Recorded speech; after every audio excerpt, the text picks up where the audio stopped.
ის ერთ-ერთი ავტორი, ვინც ამ პროგრამის თანაავტორი იყო, ბატონი პროგრამისა იყო ჩვენი ექსპერტი, როდესაც ჩვენ ლოგისტიკა და ხორვატიის თემაზე საფეხბურთო გავაკეთებინეთ თავის დროზე,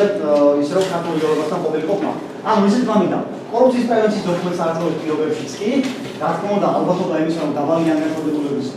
შემთხვევაში არის ძალიან მაღალი, რომ მოხდეს გარკვეულ შემთხვევებში კორუფციული გარიგებები. საუბარია საერთო ჯამში 12 თვითმმართველი ქალაქის მიერ 690 მილიონი ლარის ღირებულების ქონების გადაცემაზე ბოლო წლებში 600 მილიონზე მეტი ლარის ღირებულების ფინანსური რესურსის გადაცემაზე ეს რა თქმა უნდა ნიშნავს იმას, რომ ძალიან დიდი ალბათობა რომ ჩვენ აღგვიგებთ ქონის განმარტოებებთან, კორუფციების გარიგებებთან და რა თქმა უნდა ჩვენი თავი მნიშვნელოვანი რეკომენდაცია არის, რომ პირველ რიგში უნდა მოხდეს სფეროების განვითარება, საწუწედება ჩვენ საწარმოების შექმნა ერთი და მეორე რა მიმართულებით როგორ უნდა ხდეს მათი ფინანსება და სტიმულირება. ცხადია, უმჯობესია, რომ ეს კლუბი იყოს კერძო საკუთრება,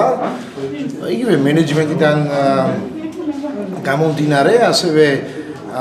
კერძო ფლობელს რა თქმა უნდა მეტი мотиваცია აქვს და უფრო მეტად არის მონდომებული იმისათვის, რომ კლუბი იყოს წარმატებული, თუმცა ჩვენ